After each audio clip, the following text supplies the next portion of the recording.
Welcome to Talent on Tap. I'm Brendan Brown. I am LinkedIn's head of recruiting, and I am here with Pat Waters, CHRO of LinkedIn. Really excited about today's episode. We are going to be talking about Pat and her journey to becoming a CHRO and sharing some lessons, some advice, and a little bit of inspiration. So Pat, what the heck does a CHRO do? The CHRO of any organization is a steward of the culture. Mm-hmm. I think of it as responsibility for the employee experience, and that is from the minute I court you as a potential candidate, how I interact with you, how I converse with you, how I share the story, what is LinkedIn, to the time you actually become an alumni of LinkedIn and stay loyal to LinkedIn, the brand of LinkedIn, that experience you refer others. So that whole ecosystem, how we treat you, fairly pay you, motivate you, inspire you, reward you, that is in the purview of the CHRO. You talk about treating people beautifully, which is one of your mantras, which I love, and talk a little bit about what that means. I mean, I assume that means treat people that way throughout all those steps in their journey with a company. You get ruled by process too much, especially in some HR disciplines. Mm-hmm. You get ruled by process and a dashboard and a protocol, and you might do the right process, but you're actually doing the wrong things. And if you are doing layoffs, if you are doing performance feedback, you can treat them beautifully. They deserve to be treated beautifully when you give them this feedback, so they hear you. And you can give them like crappy news in a respectful way. Say, hey, we had to make a hard call, and because we made this call, this is how you're going to be treated. I'll make sure you have benefits. I'll make sure that you're treated with respect and grace on your way out. And I'm here when you need me. And I can't find a single exchange with an employee, with a candidate, where you can't extend yourselves in a beautiful way to get to a resolution. Love that. I can't. Love that. HR, your journey in HR, did you know that you wanted to lead the function of HR from an early point in your career? Or was it something that sort of evolved and then you sort of arrived there? Everyone says they stumble into HR, I think most of the time. Yeah. I stumbled in it really early. And so I went to the business center, counseling at college at LSU, and it says, where do you want to be when you grow up? And so I took that silly test, and it said social work, teacher, HR. I'm like, that's so funny. HR, my dad does HR, my Uncle Roland does HR, so I'll talk to them and find out what this thing is about HR. And mind you, I was like 19 at the time. And so I called up my Uncle Roland. I said, Uncle Roland, you've been doing this for, I don't know how many decades. You're a vice president of, I think he said industrial relations. I didn't know what that meant. And I go, tell me about HR. And so he's the guy who told me, he said, Pat, honey, talent is on average 80% of a company's operational expense. Which is massive. Massive. Most people probably don't think about that. No, massive. Like how we hire them, the quality of talent you recruit makes or breaks this company. Mm-hmm. You hire people that don't have the skills, we're going to go slow to market. Our products won't be great, our quality won't be great. If we overpay, our margins are lower, we won't be profitable. If we underpay, we have turnover. Like there's going to get a better promise somewhere else. How you train, develop, engage with them, treat them beautifully, all that matters in that operational expense, 80% average in the world.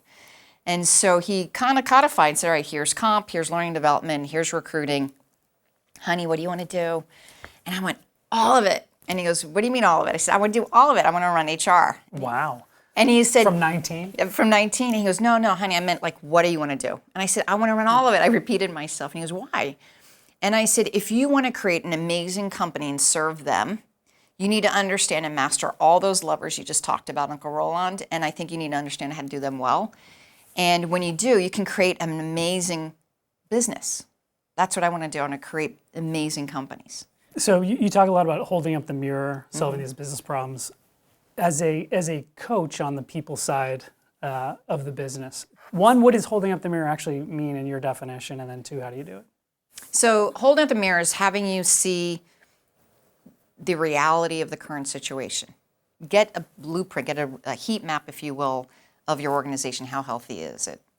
And then I should hold the mirror up and say, okay, here's what we look like. If we continue to grow like this and extrapolate that trend out, we're going to look like this. That's not so pretty.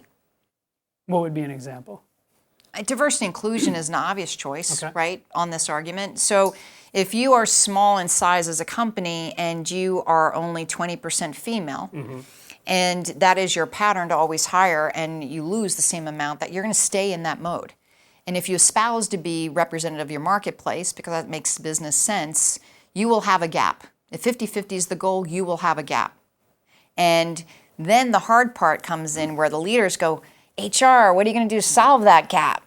And you got to say, not a damn thing. And then you sit. Yeah, let's talk about that. You and I have talked about this, and I've learned a lot from you about how to do that. Talk more about that, because I think many people want to react, want to take action, want to make something happen. In any of those situations where there's a problem or a gap, someone's going to say, all right, HR, go. Fix it, your problem. What are you going to do about it? So talk about this pause, talk about the silence or whatever it is that you use to make sure that you get the buy-in that you need. It's so important as service providers, we want to serve and help and please. Yeah. And so you're going against your nature a little bit on that pause, so it's hard to do. And I smile because it's hard for me. But the beauty of the pause is that it's a business problem and a business leader has to solve it. I'm just one of those business leaders. And so if you want to see how I'm hiring and where I want to go, you can see my progress. You know where I'm going to close my gap. But you and you and you've got to change your behaviors. Are you willing to do so? Then I'll enable it. If you're not willing to say this is a problem you're willing to address, then it's going to look shitty next year and the year after. You need to own it. And as soon as that mindset shifts, and you've seen it, Brendan, when it shifts, momentum happens. Yep. And then my whole team is like, let's make it happen, but they own it. And that's when the mirror is like an awesome tool. 25% of C-suites are made up by women, 75% are men, 55% of CHROs are women. How do you think the CHRO will evolve? Where do you think your role specifically will go? And what should people do to start thinking about how to work through that evolution and stay up with the change? So that's a pretty cool question, because I just had this conversation with about 5 of my peers in the Valley. And we were riffing on the fact that some CEOs in established firms, now I see it in startups, but now I'm seeing in established firms, disaggregating parts of HR. And sometimes not even having HR at the CEO table. Then I find the evolution that's continuing and speeding up on data and analytics of HR and the business mindset of HR. Like, you gotta know the business, the market, where it's going, how you compete, where the talent flows, what is your market differentiator, both in the product or service as well as in the talent proposition, the value prop you're offering, and then aligning that together. And data insight serves that beautifully. And then the next thing that's coming up that we're going to figure out is the gig economy. That's going to blow our doors off. What is that promise? Benefits comp for a gig-like economy. And then bots, artificial intelligence, the knowledge worker from an AI perspective. Who is your employee at that perspective? It's going to be fascinating. So with all that change happening, things like certifications, you could go to school to study HR. Advice there. If you are going from finance or marketing and you want what I would call an adrenaline shot, then take a cert class. Get certified in something so you know the language, you know how to frame a problem, you know how to look at the talent pool, you know how to have some construct.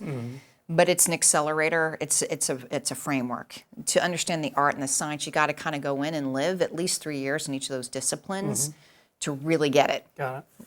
First year, you're going to make your mistakes. Second year, you fix them. Third year, you're kind of mastering, and then you can move on. If you just flirt with a subject once a year, not enough depth. Not enough depth. So let's talk about a day in the life of a CHRO. I think what we deal with every day is a little bit about business strategy.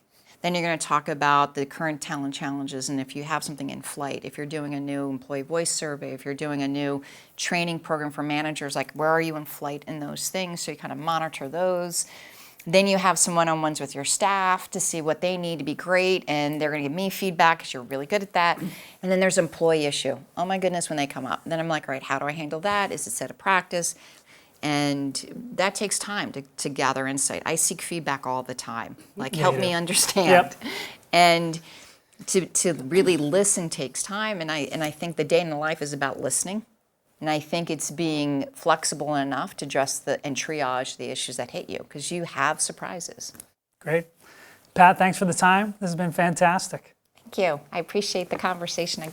Love what I get to do every day. That's very clear. Thank you.